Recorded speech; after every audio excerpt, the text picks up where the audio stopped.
기도하겠습니다. 하나님 감사합니다. 오늘도 복된 주여 허락해 주시고 주의 전에 모일 수 있도록 인도해 주심을 감사드립니다. 아버지 하나님, 이 땅을 살아갈 때에 하나님의 말씀 기억하게 하시고 하나님의 영광 보게 하시고 우리의 모든 삶이 예수 그리스도 중심으로 살아가는 인생들 될 수 있도록 주여 도와주시옵소서.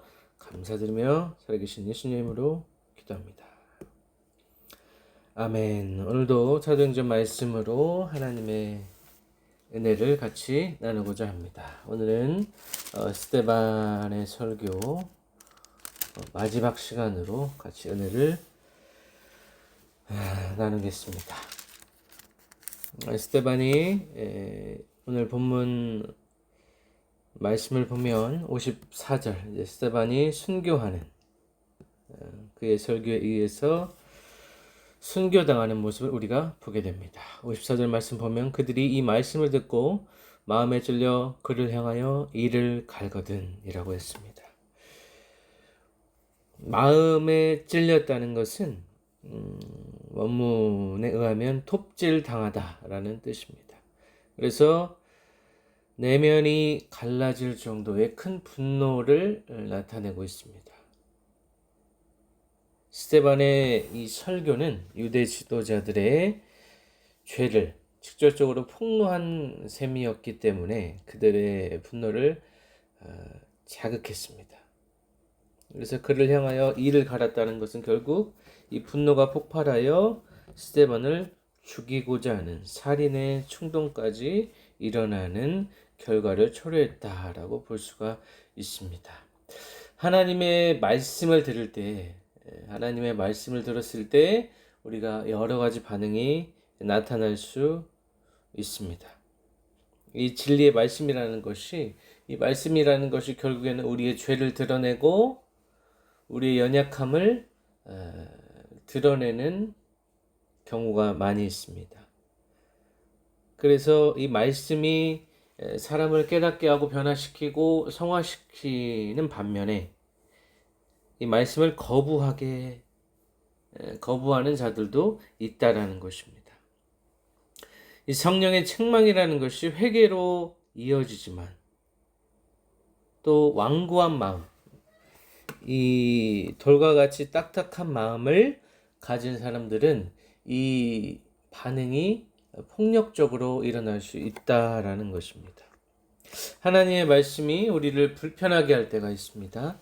그것이 내 잘못을, 내 죄를 찌르는 은혜의 칼이라고 보시면 되겠습니다. 그래서 우리가 이 은혜의 칼을 받아들여서 죄라는 것을 도려내고 그것을 깎아냄으로써 우리가 하나님 앞에서 더욱더 순결한 자로 정결한 자로 살아갈 수 있게 된다는 것입니다. 그래서 말씀 앞에서 이를 가는 사람이 되는지 또 우리의 인생에서 말씀 앞에서 그 말씀에 순종하고 복종하여서 무릎을 꿇는 사람이 되는지 이것이 우리의 선택인데 우리는 후자를 반드시 선택해야 됩니다. 말씀 앞에서 우리가 무릎 꿇고 말씀 앞에서 순종하여서 그 말씀을 내 인생의 가장 최우선순위에 둘 때 우리의 삶에 평안이 찾아오게 되는 것입니다.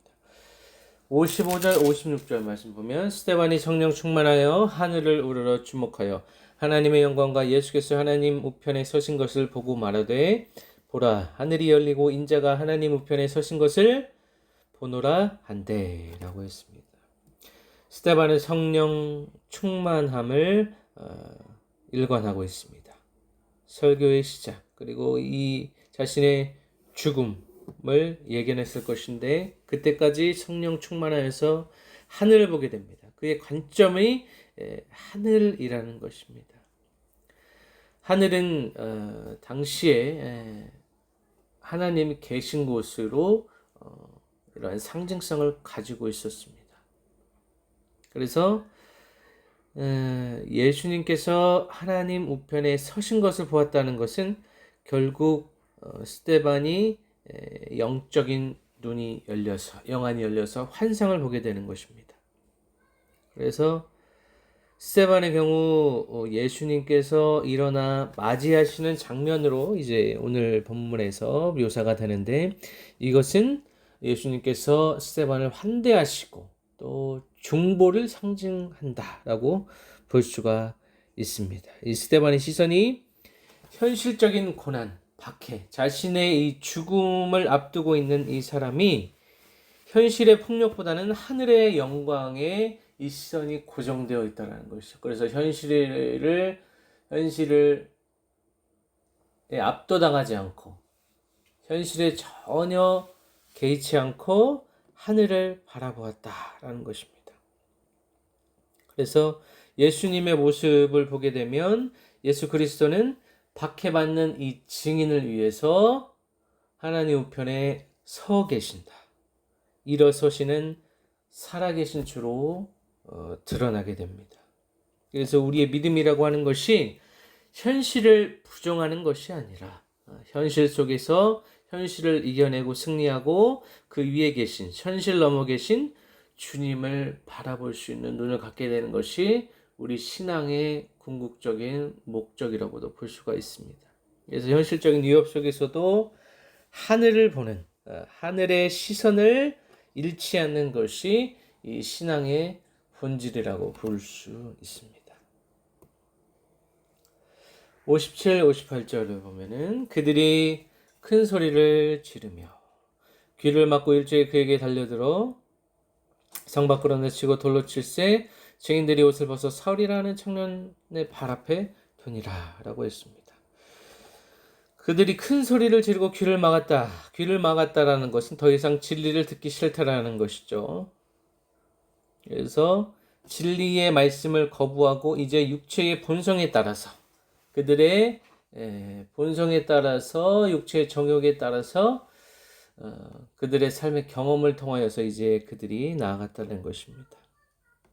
그래서 그에게 달려들어서 이제 돌을 들어 쳤다고 나와 있습니다. 증인들이 옷을 벗었다라는 것은 율법적인 절차로 우리가 해석할 수 있는데 돌질의 책임이 그들에게 있음을 뜻하고 있습니다. 또 본문에서 사울 후에는 바울 사도가 등장하게 됩니다. 그래서 이 사울이 언급되는 것은 바울의 회심을 예고하는 복선이라고 볼 수가 있습니다. 이 구절에서는 하나님의 말씀을 거부하는 인간의 폭력성이 거칠게 드러나고 있습니다. 동시에 하나님의 구속의 역사가 또 다시 한번 시작되고 있습니다. 이 사울, 우리가 익히 알고 있는 이 바울이 악의 현장에 있었지만은 결국에는 이 사람도 은혜의 대상이 될 사람이라는 것입니다.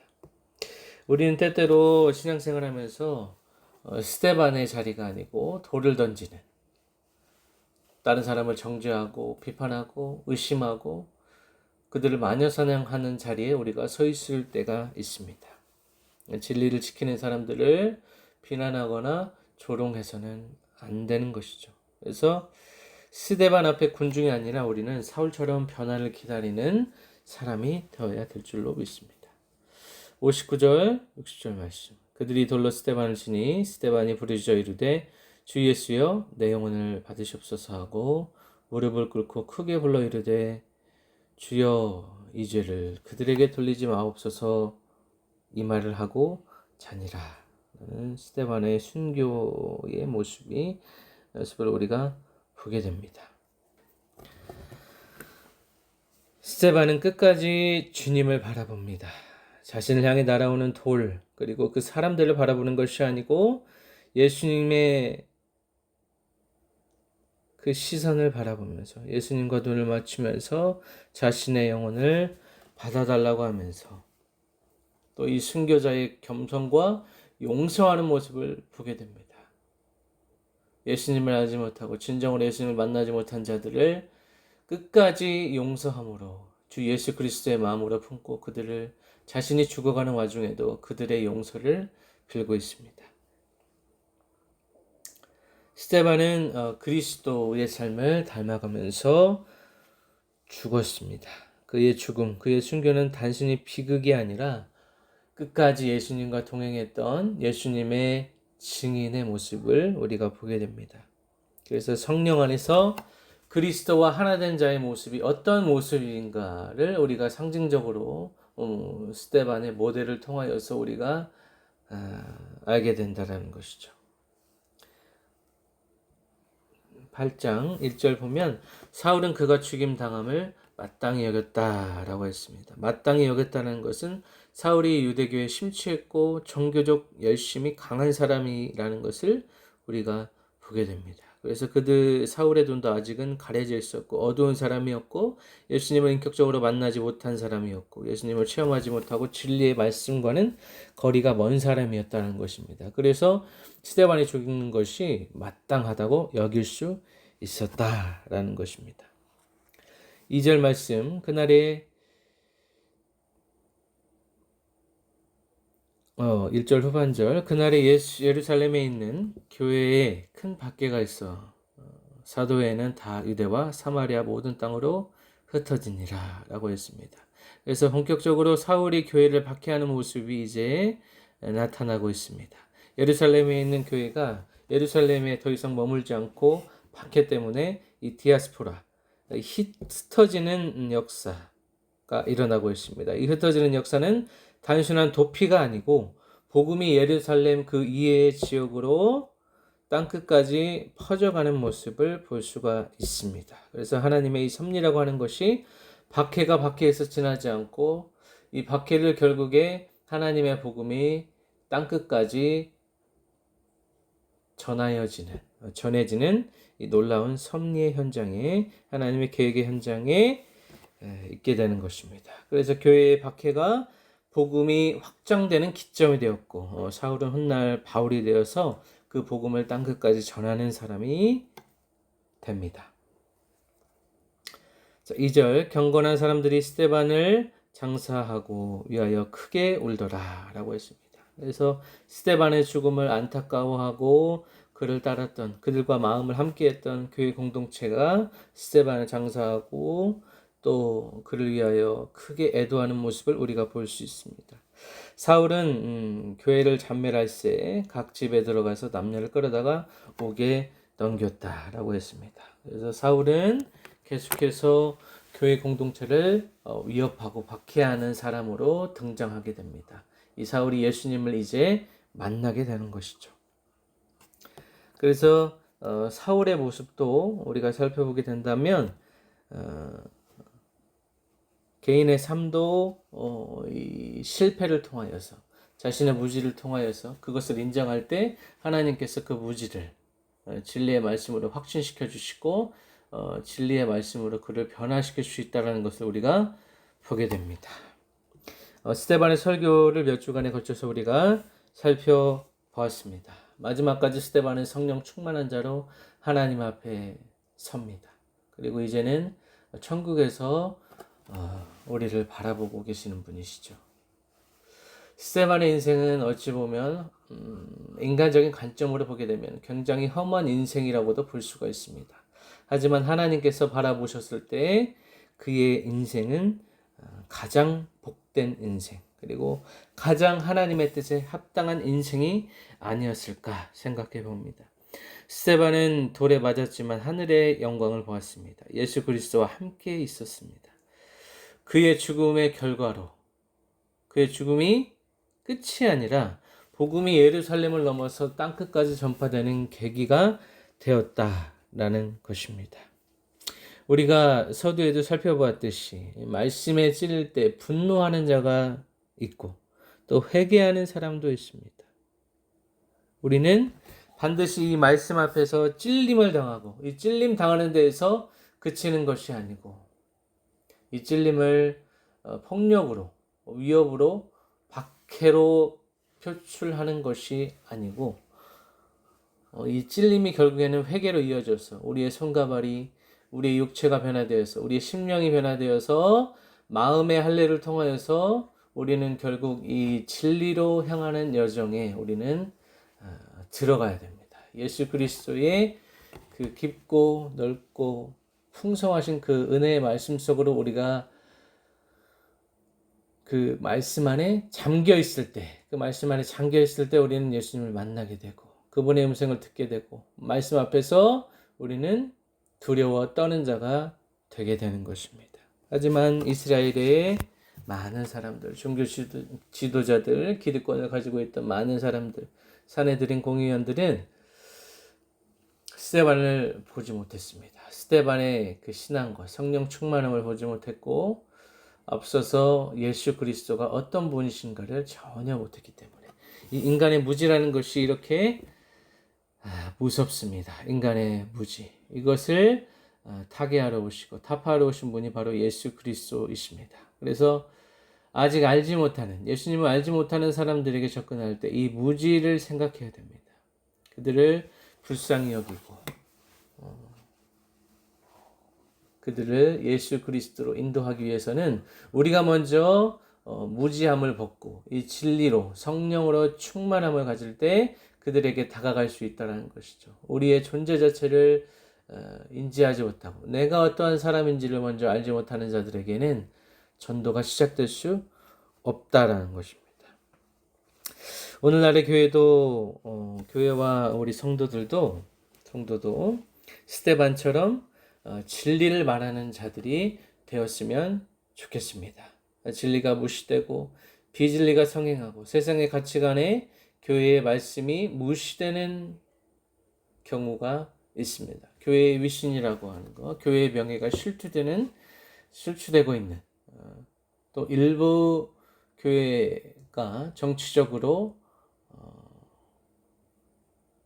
타락해가는 과정, 그 복음을 수호하지 못하고 세상에 타파면서 살아가는 모습을 우리는 매스컴을 통하여서 종종 듣게 됩니다.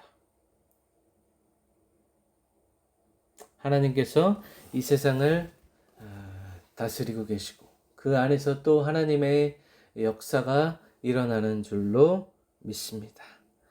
그래서 오늘날의 교회도 스데반의 정신, 이 스데반의 성령 충만함을 다시 한번 기억할 필요가 있다라는 것입니다. 그래서 우리에게 찾아오는 수많은 고난과 이 압박과 박해 속에서도 예수님을 믿는다고 해서 이 시대에는 큰 박해는 없습니다. 그래서 스데반과 같이 예수님을 믿는다고 해서 죽게 되는 경우는 이 시대에는 거의 일어나지 않습니다. 적어도 우리나라에서는 종교의 자유가 보장되어 있기 때문에 예수님을 믿는다고 해서 죽는 그 지경에 이르지는 않습니다. 하지만 우리가 예수님을 믿을 때 우리의 목숨, 우리의 생명을 내어놓을 수 있는 그러한 경지에까지 우리가 그러한 경지를 목표로 삼고 우리의 신앙생활을 하면 어떨까 싶습니다. 그러면 우리에게 닥치는 이 모든 환난과 고난이 더 이상 큰 환난과 고난이 아니고 하나님께서 주시는 고난을 가장한 하나님께서 우리에게 주시는 큰 선물이 되고 은혜가 될 것입니다. 스데반과 같이 진리를 말하고 또 원수를 용서하며 고난 속에서도 하늘을 보는 사람이 되었으면 좋겠습니다.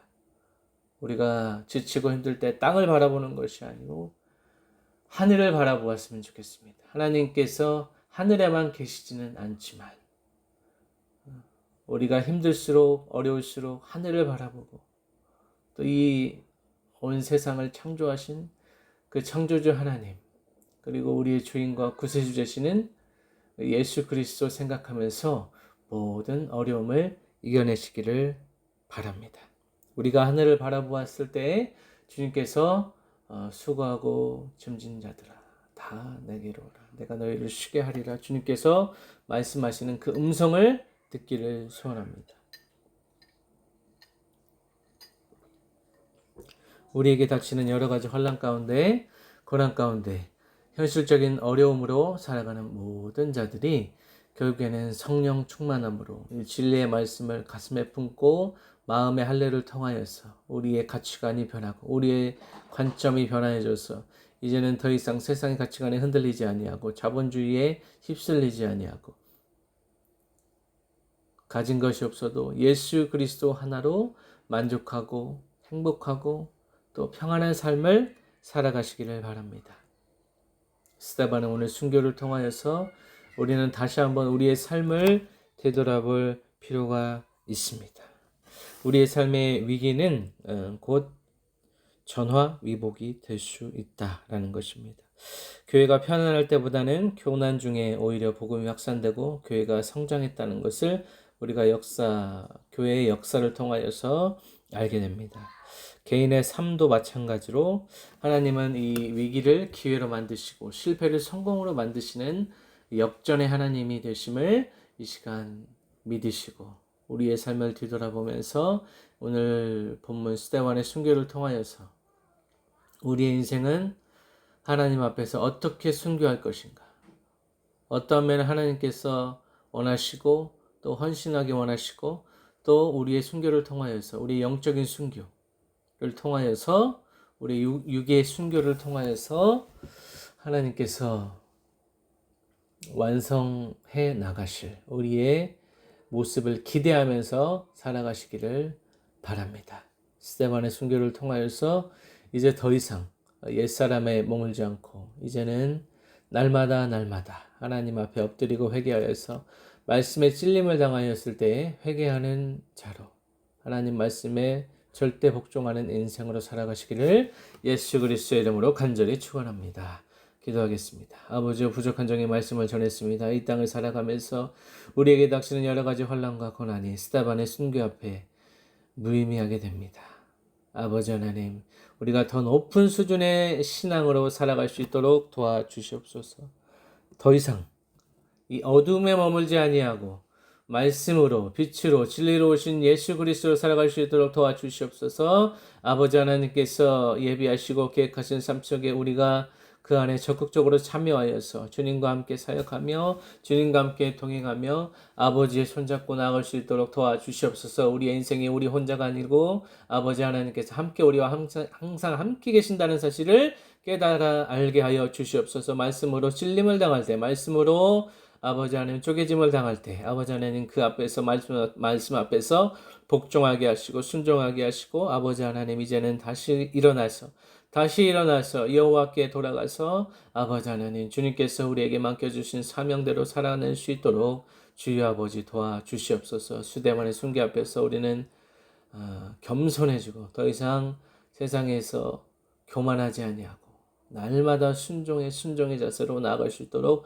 도와주시옵시고 여러 가지 어려움과 현실적인 어려움을 바꾸시는 예수님 그 하나님의 은혜를 기대하며 살아갈 수 있도록 도와주시옵시고 더 이상 우리에게 닥치는 고난이 아니고 하나님께서 주시는 풍성한 은혜임을 이제는 깨달아 알게 하여 주시옵소서.